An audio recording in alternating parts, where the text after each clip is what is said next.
two, one. When you hear those numbers counted down that way, it should make you think of a rocket blasting off. Very, very typical from our aerospace history here in the United States. Well, in my life, I always wanted to be an astronaut. I never wanted to be a policeman, a fireman, or anything else except an astronaut. From the time I was able to talk to the time I was a young man, I wanted to be an astronaut and fly in rockets for NASA.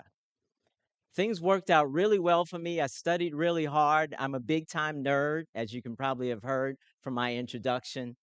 I was blessed to get a scholarship, a United States Air Force scholarship for ROTC, which paid full tuition throughout college. Halfway through my sophomore year, something happened to me, however. I became very ill. I wound up losing a tremendous amount of weight, and I didn't know what was wrong with me. As it turned out, I was diagnosed with type 1 diabetes. And now, my hope, my desire to be, understand the word, to be an astronaut was taken away from me. My identity was locked in to my profession. And since that profession was taken away from me, my identity was destroyed. When I got back to college for the spring semester, I was a different person. My complete confidence was shattered. I didn't believe in myself anymore. Instead of being an astronaut, I called myself an astronaut.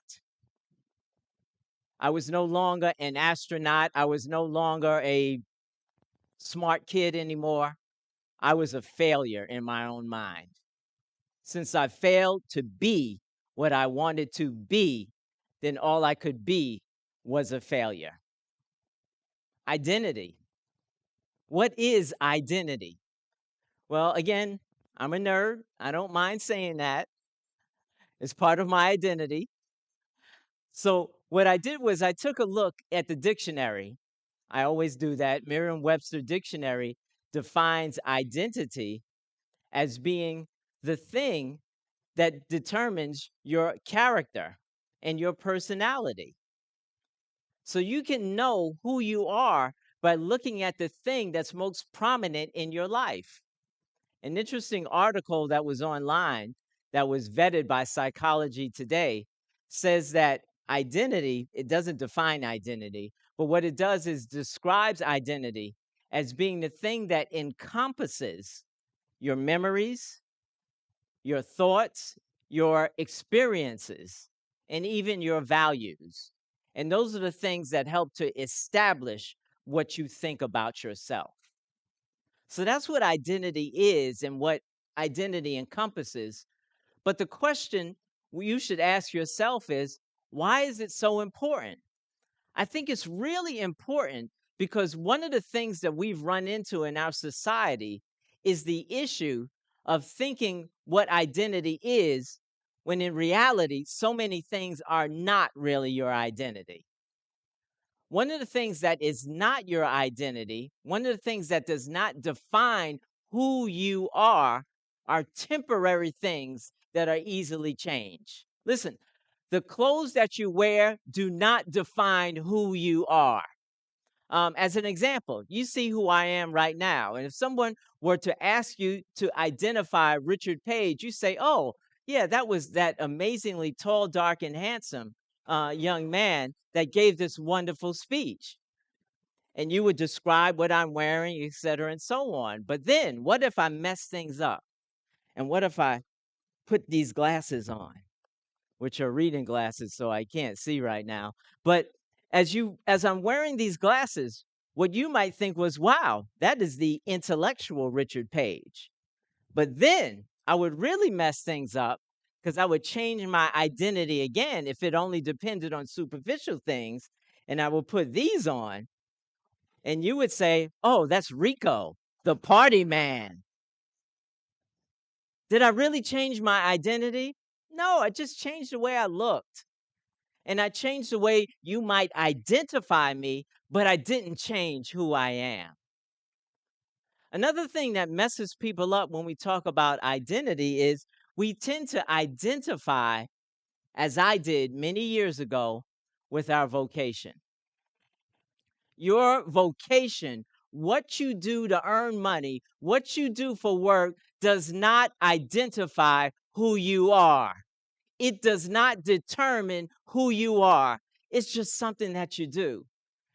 Ideally, what would really be great would be if you know your identity and you select a vocation that allows you to do who you are.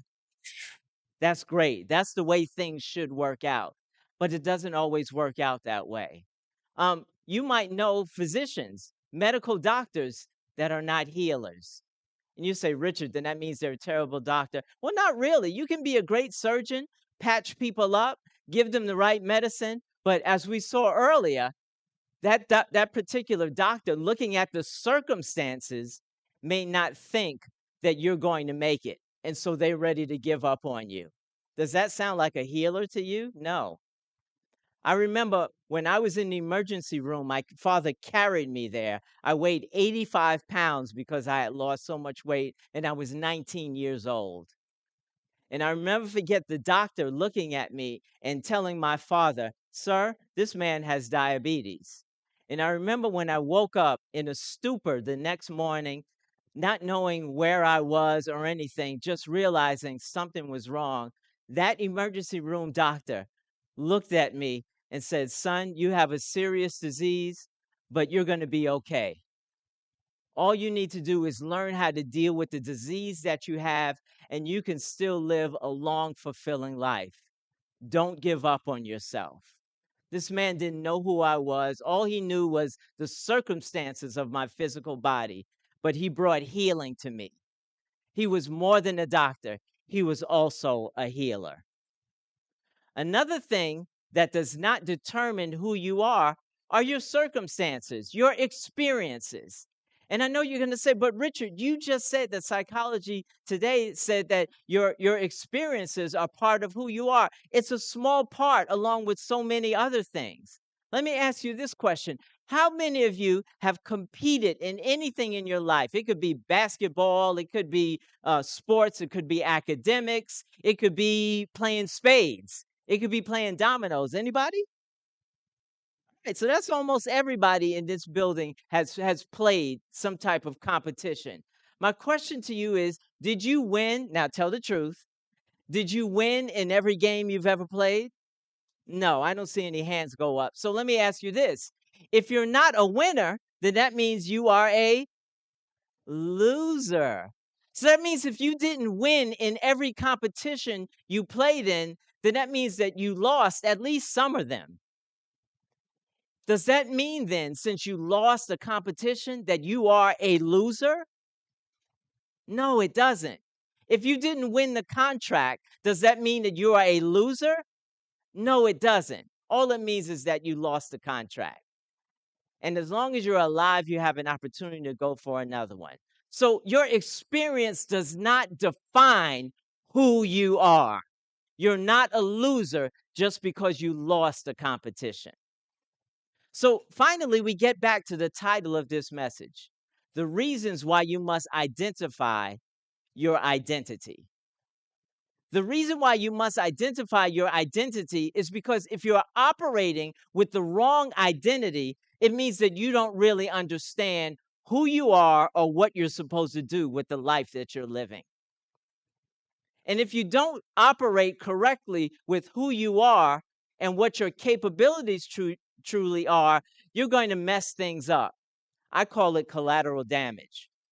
What it means is that you're taking one thing and you're doing something that that thing should not be used for. And as a result, both the thing that is doing the work and the thing that it's working on will both suffer damage. How many of you have ever been expecting company maybe, and you look at a table or you look at a wall and there's a screw that's sticking out a little bit? So what do you need to put a screw back in place? You need a screwdriver. Very good. Everybody understands. So the identity of the tool that you need is a screwdriver. Why is it called a screwdriver? Because it drives screws. How many of you have ever been in that situation where you couldn't find the screwdriver? So what do? I see hands go up. So what do? You find the next best thing. Normally, if it's in the kitchen, you find but thank you. You find a butter knife. And what you do, that means some people have experienced it. So you get the butter knife, and what is a butter knife designed to do? To smear butter, right? Or peanut butter. I love peanut butter. So it's meant to smear peanut butter.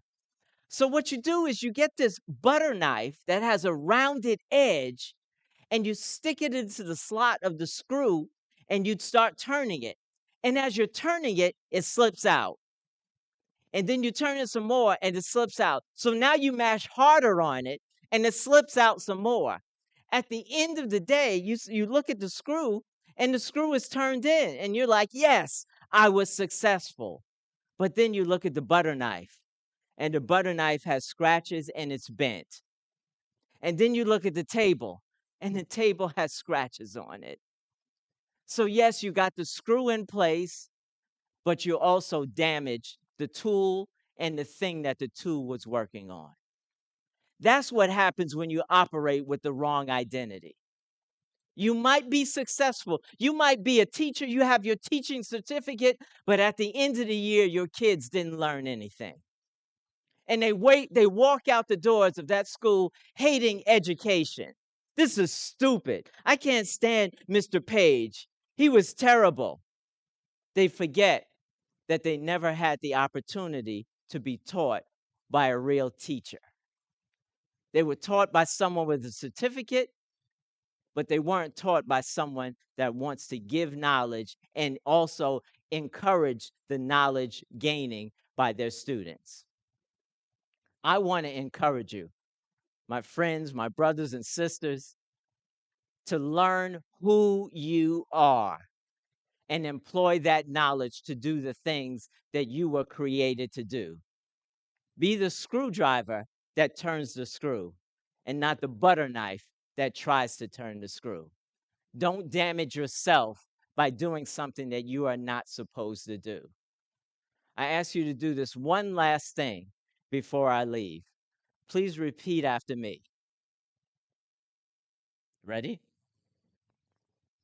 I know some people aren't sure what's he going to say. It's okay. This is a safe place. You'll never know my identity if you only see me with eyes that can't see. Thank you.